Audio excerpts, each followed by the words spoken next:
Andreas Keeling has been fascinated by bears for many years. Cave bears must have been real giants. Their head is absolutely enormous.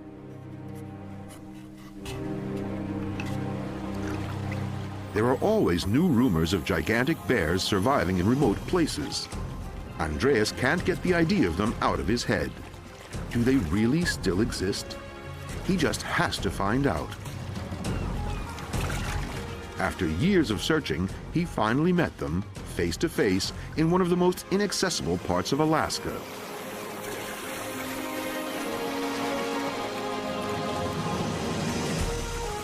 He found that they really do still exist. And his reward was the best pictures he has ever taken.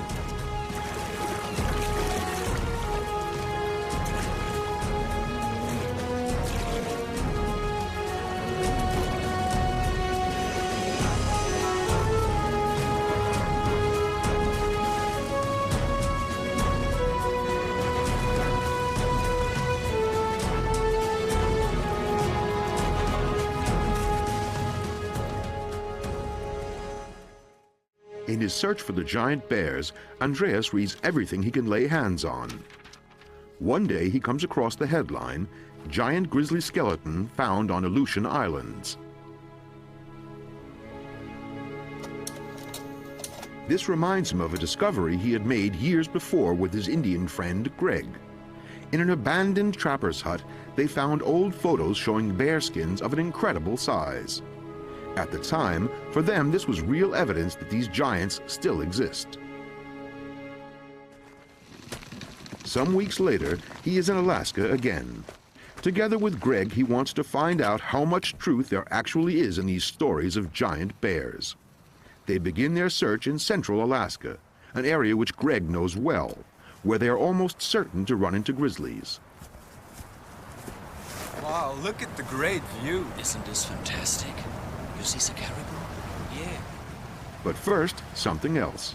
They find a caribou in a wide riverbed, cornered by wolves.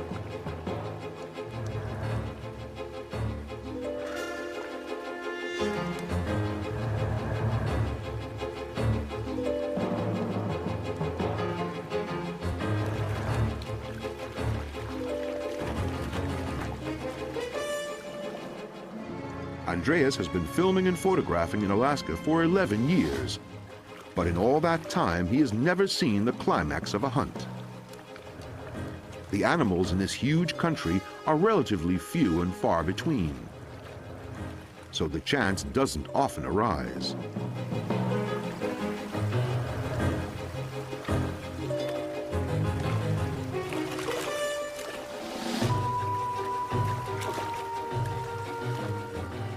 For a long time, they forget their real goal, the grizzlies.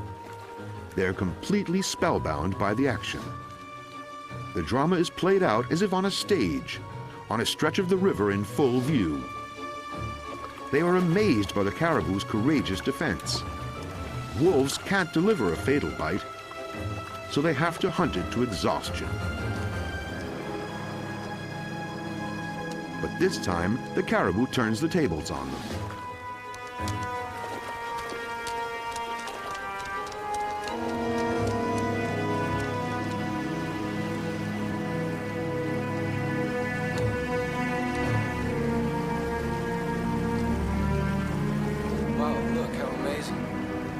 Gave up on the caribou. That's unusual. They have pitched their camp on a hilltop with a good view. Towards evening, they have visitors.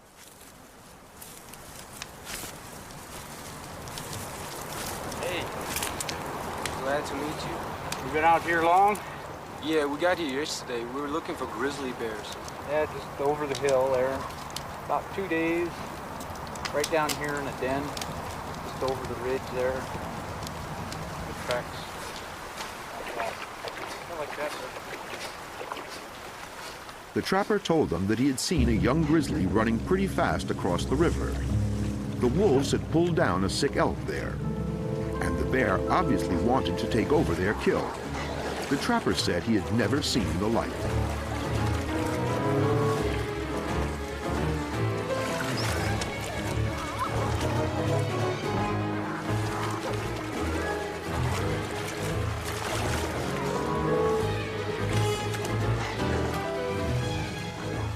course, the wolves didn't want to give in. They fought hard and fiercely to defend their prey. This was a bit risky.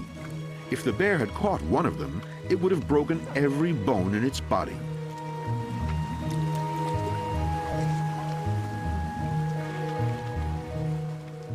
The bear was still pretty young and inexperienced. This wouldn't have happened with an adult. It was incredible. The trapper could hardly believe what he was seeing.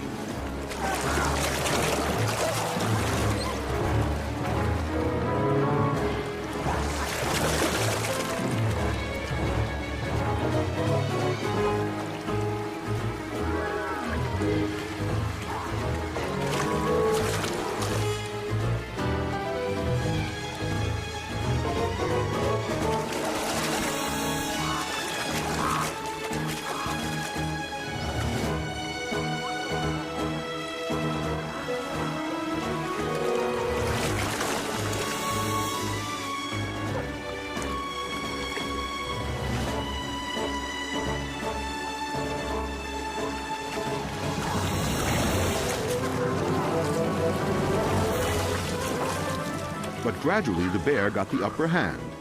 Probably most of the wolves had already eaten their fill and were gradually quitting the fight. The last of them could no longer keep the grizzly at bay and gave up. The young bear had to fight hard, even for the leftover bones. There's not much to offer for grizzlies in central Alaska. In the weeks that Greg and Andreas are there, they don't find any particularly big specimens.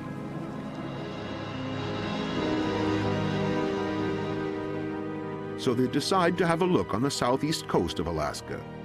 The climate there is more gentle, and the coastal mountains are covered in dense forests.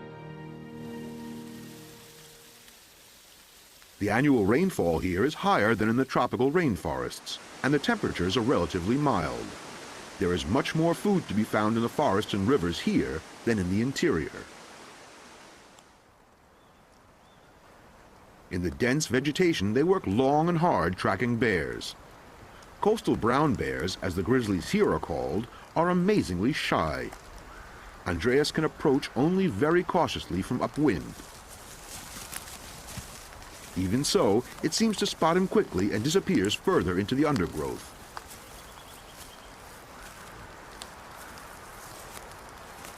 It is far from easy to follow the brown bear in the gloomy primeval forest.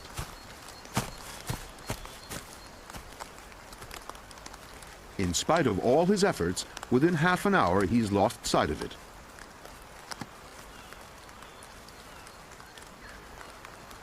Greg has better luck. On the bank he has spotted a black bear eating something. Greg wants to find out what it has caught and creeps up cautiously.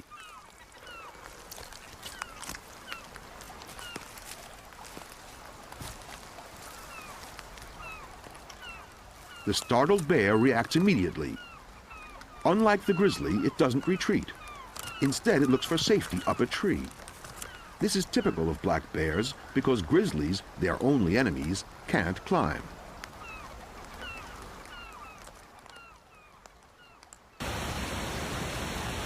The rivers of the northern coastal rainforests pour massive volumes of water into the sea over steep rapids.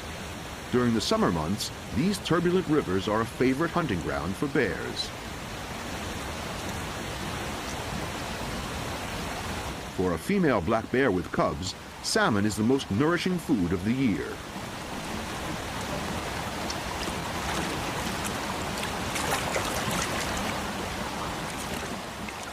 When the huge shoals come up the river, the bears are very choosy. This one throws 2 salmon back.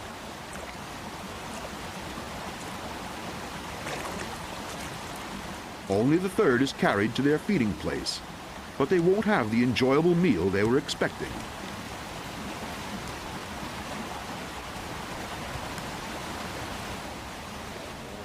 The mother bear, so close to her cubs, does not by any means want company.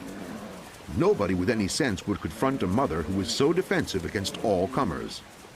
But although she is physically superior, she forgets her fish and takes to her heels. The cubs, to be on the safe side, flee upstairs. Heavy rainfall has swollen the rapids to a dangerously high level. Even salmon now find them difficult to climb. More and more fish build up below the falls.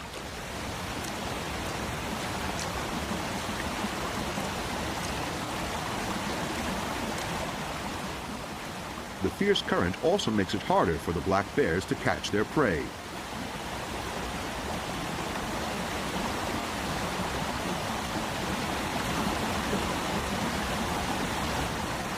The turbulent water can be dangerous, even for them.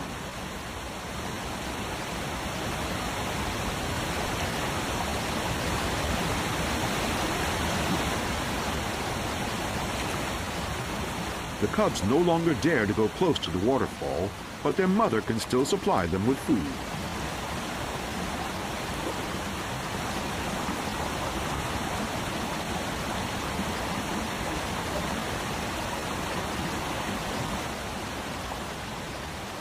The black bears don't have the falls to themselves for long. The dense shoals of fish have attracted their larger cousins. Grizzlies suddenly appear close by. Nervously, the black bears warn their cubs with loud clicks. For black bears, grizzlies are a serious and growing danger. When food is in short supply, they deliberately hunt their smaller relations. Here, in fact, they have more than enough to eat, but the mother black bear prefers to disappear along with her cubs. Better safe than sorry. The adolescent grizzlies monopolize this section of the river for weeks. Greg and Andreas wait a long time, but the young rowdies are the only bears there. Here, too, they find no giants.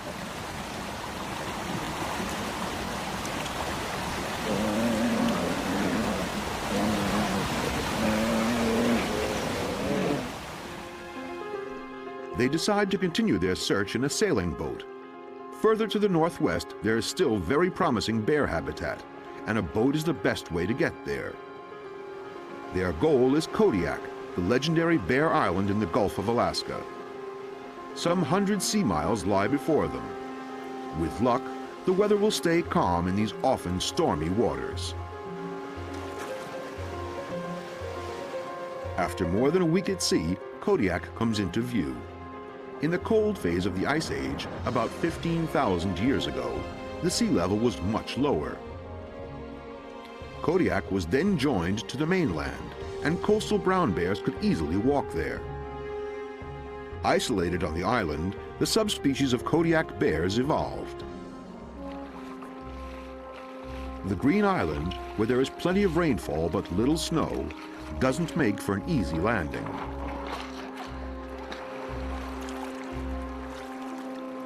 Stream beds are the only way into the island.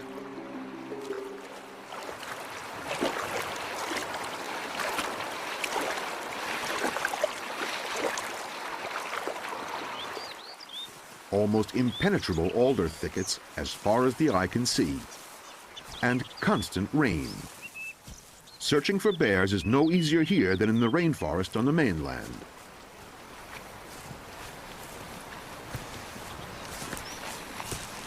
After several days, they finally find the first signs of bears. This spruce has been marked by a brown bear and used as a scratching post. At any rate, the tufts of hair hanging at an impressive height show that this was not a small bear. It is clear that here in the undergrowth, they are hardly likely to bump into a bear. All the same, they search the places where bears could now most probably expect to find food, the lakes and streams. And suddenly they see the first bear, which leads to an awkward moment. Andreas does not notice how the bear watches his efforts with the fishing rod with great interest. The salmon are going to improve their larder for a few days. The grizzly has his own opinion. To him, Andreas is merely a rival from whom he could steal easy pickings. This animal that they had looked for so long is suddenly much closer than they would like. It is an old male, not necessarily aggressive, but with such a powerful animal, any mistake could be dangerous. Hey, go away! Go. Go, go, go. Go away. Go. Andreas must try to show the correct mixture of calm and composure so as not to arouse the bear and also not to challenge him. This is not so easy when your knees are trembling. Conflicts like this very often turn out unfavorably for humans. All the same, Andreas is pleased that the bear is interested and has been attracted to them.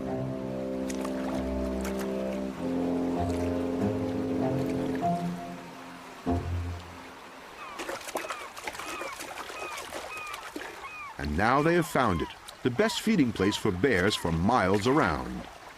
A shallow fjord is absolutely swarming with them.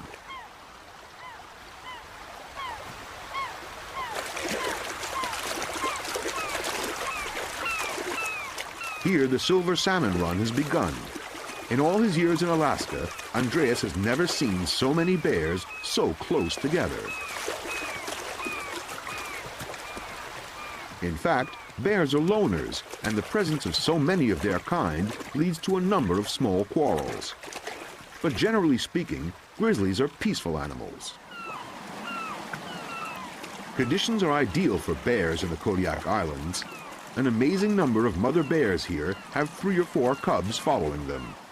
In the cold parts of Alaska, by contrast, they have at most 2 cubs. This mother has brought 3 cubs through the first 6 months. That is a heavy burden for a female because the youngsters depend on her completely for a whole year. To Andreas' surprise, the cubs eagerly try their hand at fishing. Obviously, they are imitating their mother.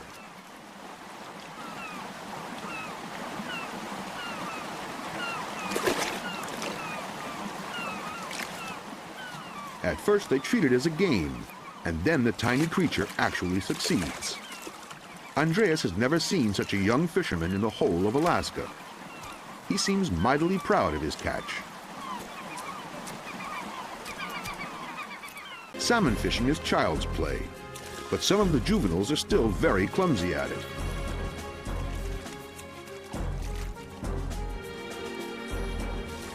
It's not so easy to get a firm grip on a slippery fish.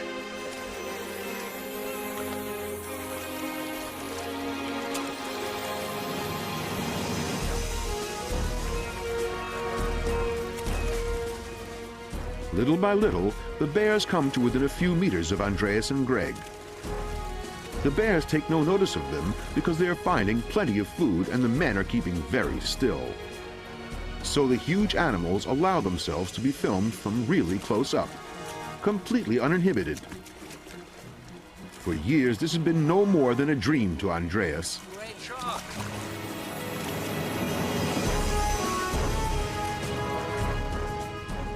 Sometimes it takes an amazingly long time for them to catch a fish. But they all now seem to be fully fed, not taking the hunt completely seriously.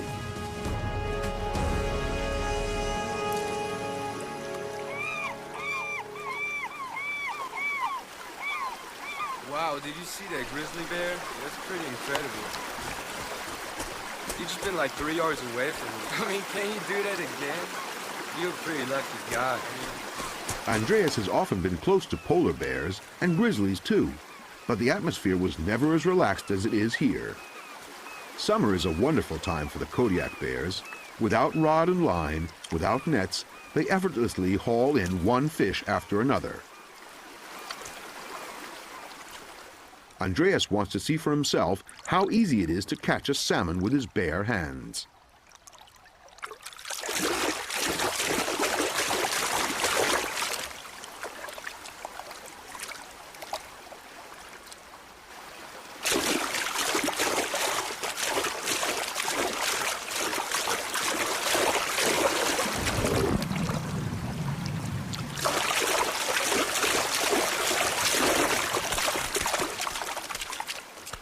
It's a tricky business, but as a sporting challenge, it can be fun.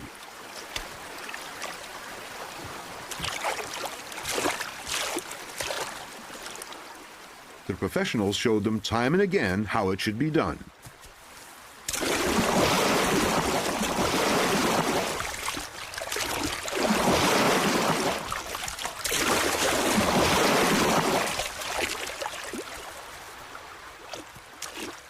The good conditions on the islands have allowed the Kodiak grizzlies to become a particularly large and heavy subspecies of brown bear.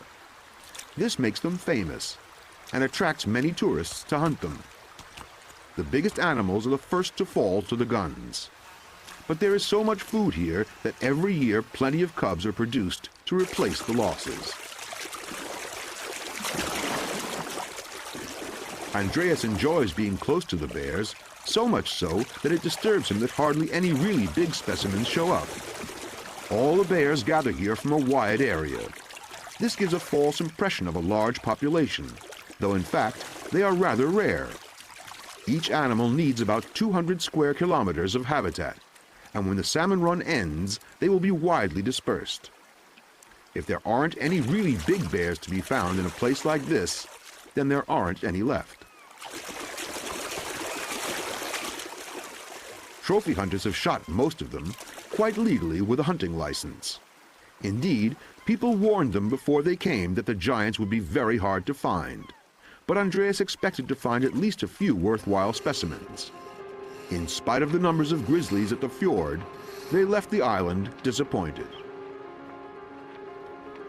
They want to look in one more place, the Aleutian Islands in western Alaska, an area so remote that it is hardly ever visited. The chain of islands lies in one of the stormiest sea areas on Earth. Enclosed to the north by the Bering Sea and to the south by the North Pacific, it is the foul weather factory for the whole region. With their light sailing boat, they are not exactly well equipped for these waters. They will need a few reasonably calm days to make the trip.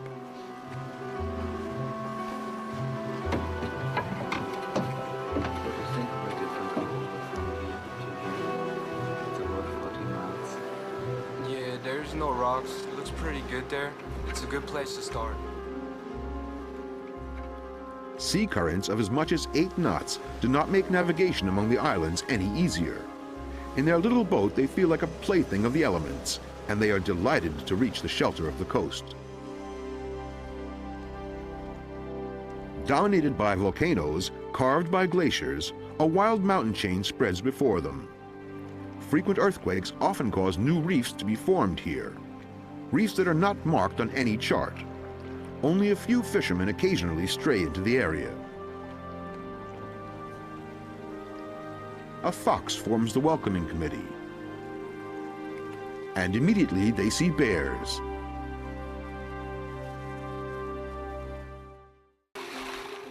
The anchorage in the bay offers protection from the waves, though the island has a tidal range of about 7 meters. At low tide, the boat is stranded. However, this is no problem because with its folding centerboard, it will lie itself gently on its side. The constantly changing tides make it essential to land with a boat. To save space, their dinghy is an inflatable. Sadly, it is irresistible to bears, which love the scent of rubber. If a bear took a bite out of the boat, it would be seriously bad news.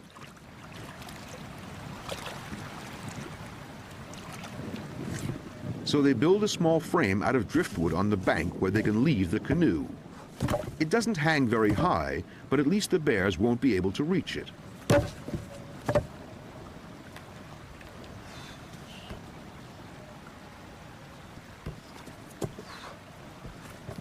As a further deterrent, they put mothballs here and there. Bears hate the smell. It's an old trick to keep them away from a camp.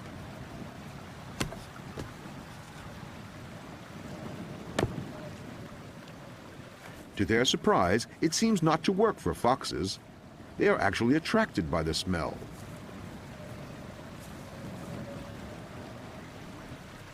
Early on the first morning, they meet a large bear. It pays them no attention as it rummages along the tide line looking for food. He's old, a massive bear. Yeah, you're right. I think he's close to 1,000 pounds. Yeah, maybe. He's huge. He's a real big kind. He's a nice exemplar. That's the biggest bear what we saw on this trip. They don't want to rush things, so they let the animal go on its way. Sadly, after that it doesn't reappear. Andreas searches the beach all day for tracks until he finally finds something. An enormous animal must have passed this way. Even though tracks in sand can easily look bigger than they really are, this footprint was made by a giant bear. Giant footprint. They follow the trail until they lose it on rocky ground. When they see two bears in the distance on a seagrass meadow, they breathe a sigh of relief, though not because the bears are giants.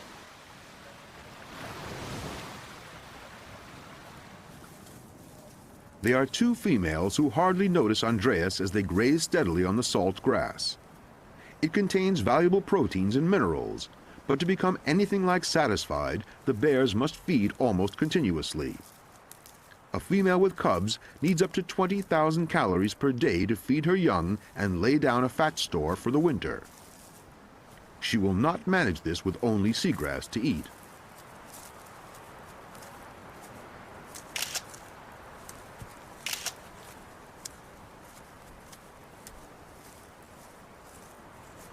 Once they have seen him without showing signs of annoyance, he can cautiously follow them. They have shown that they will tolerate him in their own way. But he shouldn't risk forcing it. The situation can easily and very suddenly become dangerous. The animals stay completely calm. In this isolated place, they have probably never met humans yet and have had no untoward experience with people. However, their close presence demands respect.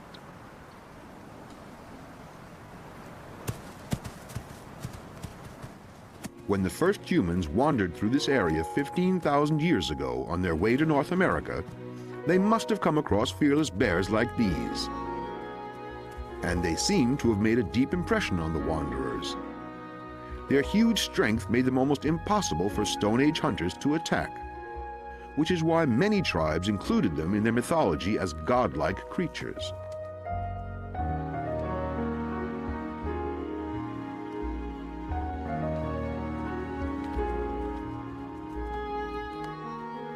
And it seems certain that some shamans drew practical benefits from the bears. Here, one of them digs out the root of a dwarf willow to eat. Shamans who studied the plants closely learned something astonishing. The roots contain an effective painkiller. They are rich in acetylsalicylic acid, the active agent in aspirin. Some tribes have known the uses of these roots and other medicinal plants for a very long time. They learned them from the bears. For the red foxes, Andreas is apparently like some strange predator worth watching. He might occasionally drop a few scraps, so they follow him all day. It's a particularly hard time of year for them. There are no mice or lemmings, and even birds' nests are scarce on this part of the coast.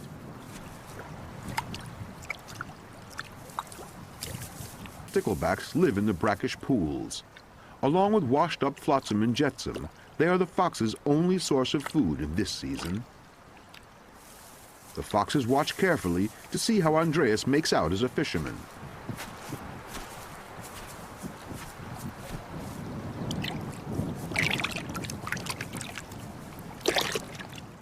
The little sticklebacks are easier to see from his vantage point, and he has no great trouble in catching a few.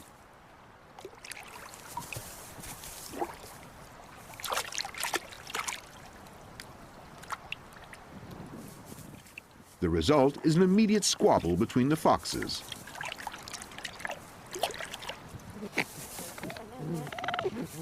And Andreas quickly abandons his role as the great benefactor. They never set eyes on the bear with a huge footprint, in spite of days of searching. They decide to sail further. There are any numbers of bays here and offshore islands where no human has set foot for decades. Nobody knows where the bears go in the various seasons of the year.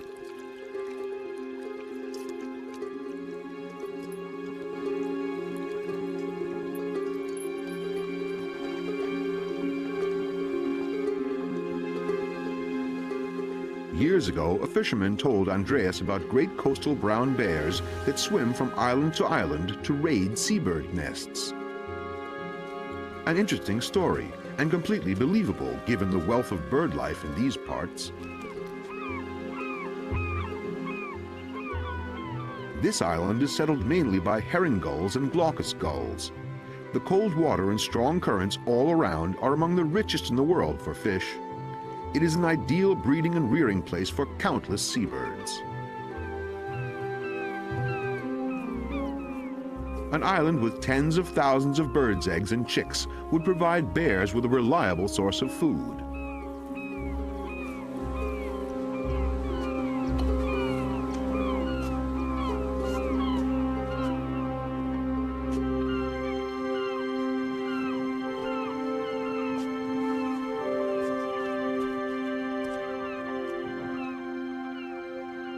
But try as they might, they can find no sign of predators.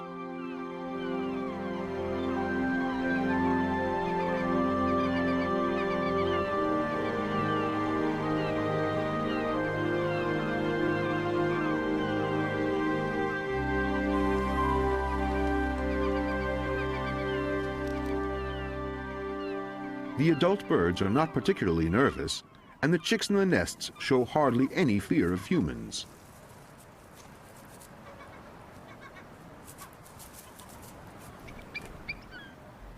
For a bald eagle, islands like this are a gold mine for a few weeks. They have built their eyrie on the highest cliff.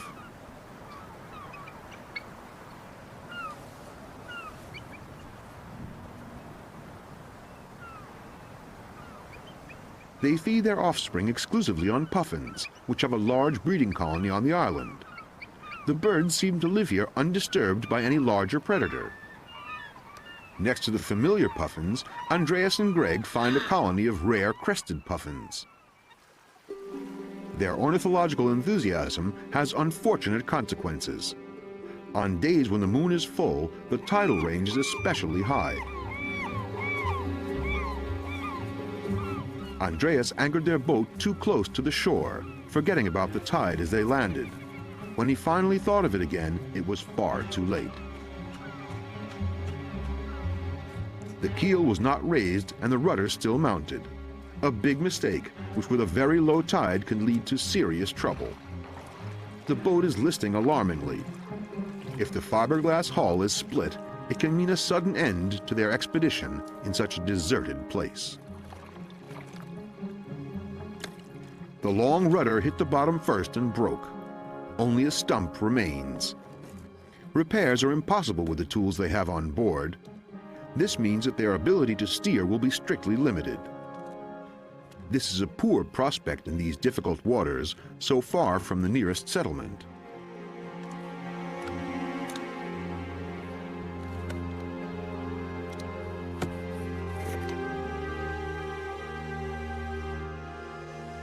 But in the next bay, they forget such minor technical matters. The mudbanks are covered with bear prints. There are deep holes dug in the mud and huge numbers of mussel shells scattered everywhere.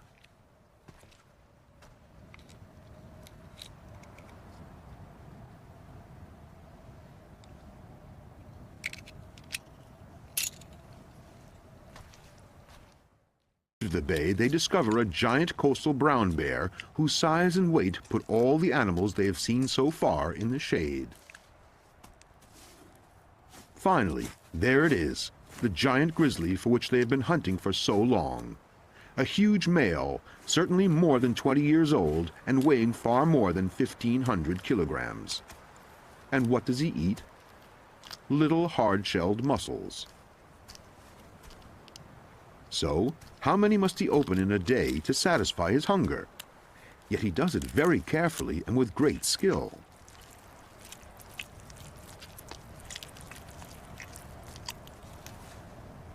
Towards the men he is hesitant, almost suspicious. But bears here were never systematically hunted. Here, undisturbed for centuries, they could grow into giants like this. All Andreas can do is to stay still and let the monster come towards him.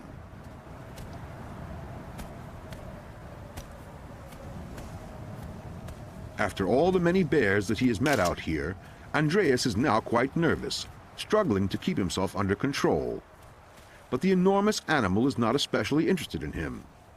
It has checked out his scent and now calmly devotes itself once more to the mussels. Elsewhere, salmon or rich pastures attract the bears, but here it is the mussel beds. At low tide, grizzlies are digging everywhere, satisfying their hunger with seafood. In these islands, the big salmon runs take place in late summer. Apart from grass and mussels, there is not much for bears to eat here during the warm months of the year, but they manage the best they can with what there is. It is an advantage to be equipped with all-purpose teeth and a strong stomach. True carnivores would go hungry here, and herbivores, on the other hand, couldn't do a thing with the seasonal supplies from the sea, such as fish and shellfish.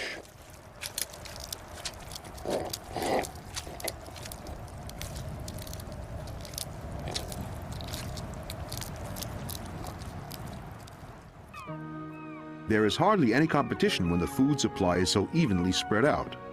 It's not worth squabbling over a few mussels. The mud bank is full of them. Week after week, the brown bears feed almost exclusively on mussels.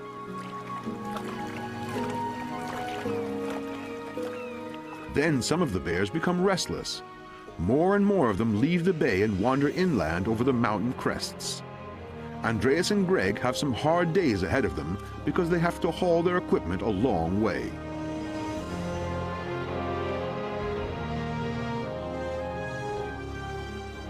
But it looks as if something is about to happen, and they certainly want to stay with the bears. The breeding season is starting.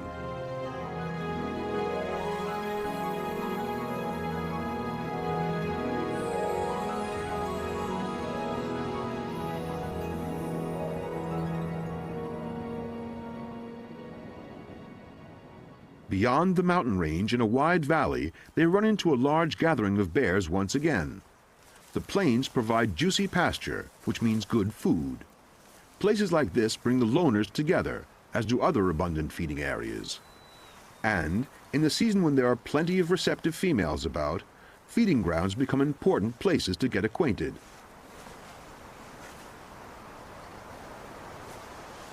Even though the breeding season lasts for several months, each individual female is in heat for only about 3 weeks. Unlike many other mammals, the bear's ovulation is not spontaneous, but is brought on by her partner's courtship. This is important among animals that live alone, so that when the female is ready to conceive, there is also a male on hand who is ready to mate.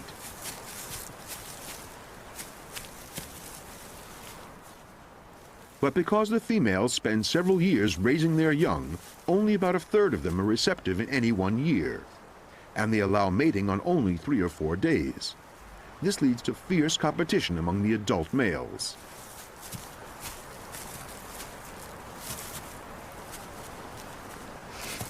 A stronger rival brings the cozy partnership to a sudden end.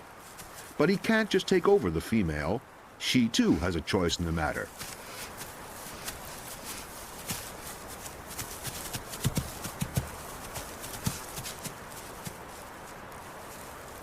He is left empty-handed when the pair moves on again.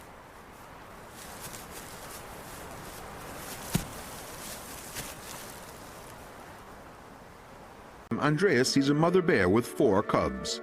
Until now, this was known only on Kodiak. But the Aleutian climate is just as kind, and the bears have plenty of food. Or at least in theory. In fact, the cubs don't look too well, and their mother also shows signs that hard work has taken its toll.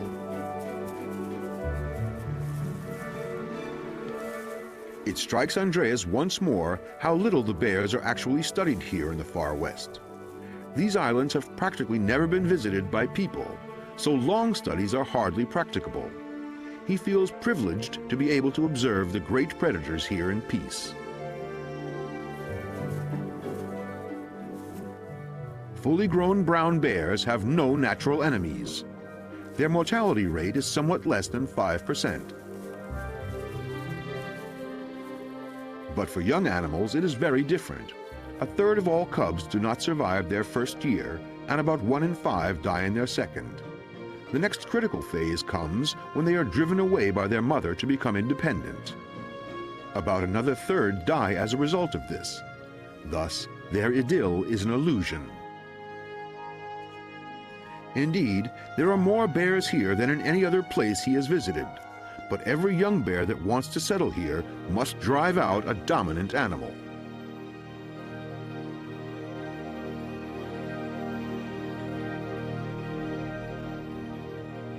In August, the days become noticeably shorter. The first northern lights flicker hesitantly in the night sky.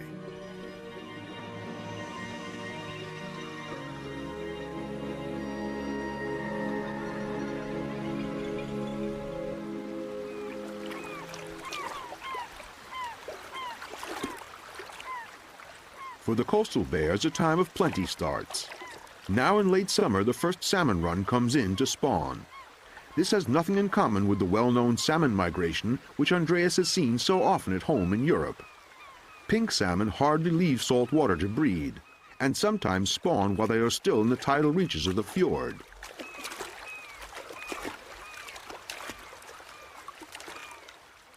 Here hardly any of the rivers reaches far inland, and there is no strong current for the salmon to overcome.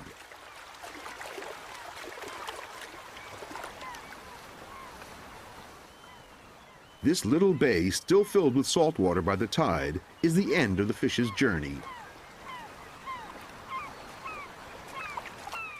For Andreas, this is fine because he won't have to haul the heavy film equipment very far. He moves slowly and lets the bears know from a long way off that he is coming. As before, and as expected, they pay him no further attention. Round his boots, salmon swarm everywhere, eagerly searching for a partner or a good place to spawn.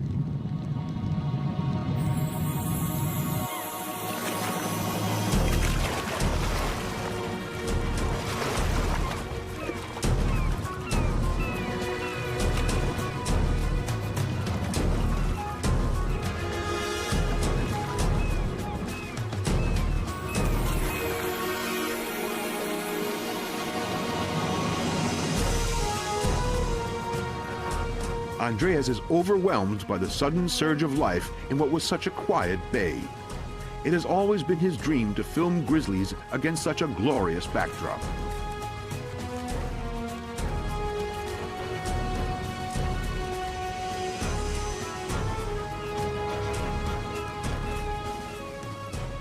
But it wouldn't be wise to imitate him. Only someone who can safely predict the reactions of the bears should try to film them so free and unprotected. After all these years, Andreas can judge what frame of mind they are in, and generally take good care to keep them peaceful. It is essential not to try to approach them, but instead to let them come to the camera. That way there is no surprise, and the photographer offers no cause for alarm. All the same, Andreas is very tense. A lion tamer probably feels much the same with his big cats in the circus ring. This time they are so close that he fears for the safety of the camera. If in the excitement of the moment they charge at him, he has hardly any chance of getting out of the way.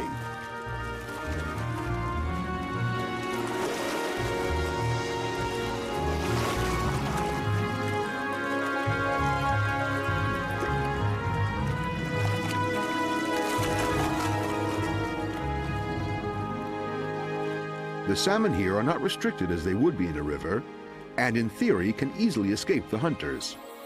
By far the most attacks are in the first days of the run, when the fish are not yet completely exhausted.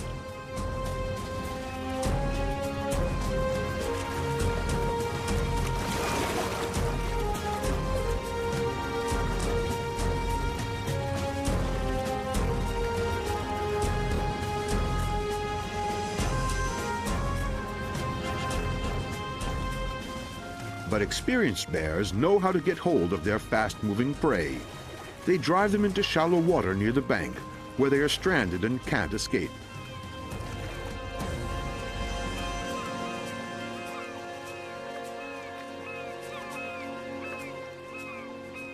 And then they have 4,000 more calories for their store of winter fat.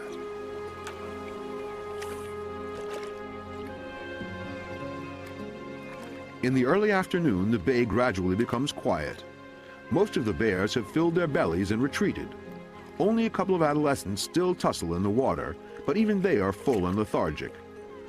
The mother can now provide her young with so much fat fish and milk that they put on several kilos in weight every week. At the age of 10 months, some bear cubs weigh up to 50 kilos.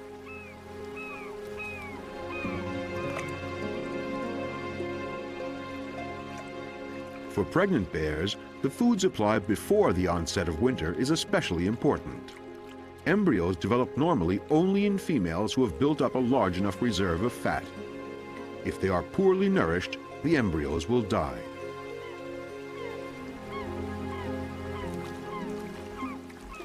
This is why females often fight for the best fishing places, even when there is an abundance of food.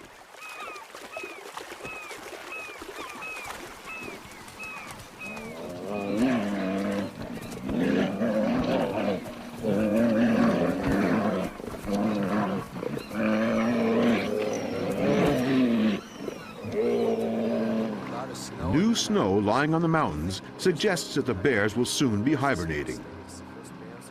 Andreas and Greg decide to set up a base camp. There seems pretty nice. We could use it as our base camp for the next few days. They are back on the mainland and go back to work near Greg's home village.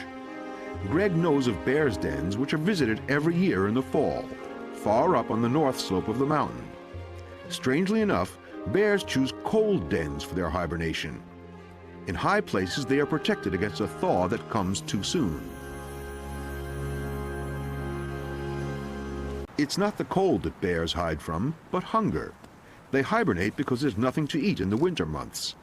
If they woke too early because of warm weather, they would have to go hungry for a long time. The dens are often amazingly small. Most of them are only a short passage and a chamber which is just big enough for the animal. In the northern part of their range, grizzlies spend as much as 60% of their life fast asleep in these little holes. This also seems to be the reason why bears are such different sizes. On Kodiak and the Aleutians, the climate is much milder than here on the mainland because they are surrounded by sea. Presumably, many bears on the Aleutians do not actually hibernate and can find enough food to remain active even in winter. Afterwards, they grow into the legendary giants. The expedition to the bear dens brings them back into the dry, cold climate of Alaska, where Andreas Keeling has lived for so long. While on the Aleutians, rain is still falling, and the bears have returned to eating mussels and grass after their feast of salmon, here it is icy cold with a thick covering of snow everywhere.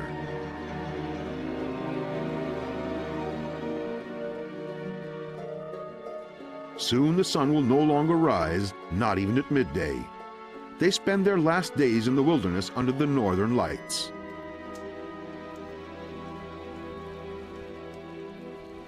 Andreas and Greg's search for the giant bears is over. They have found them at the very end of the North American continent, where people seldom venture. Oh, wow, what a great show. It's incredible. The most impressive thing about grizzlies is their calmness. The really big bears are not bloodthirsty monsters. Instead, they are relaxed, peaceable animals. They might make impressive trophies, but to shoot them takes no skill or courage. It's better to let them live on undisturbed.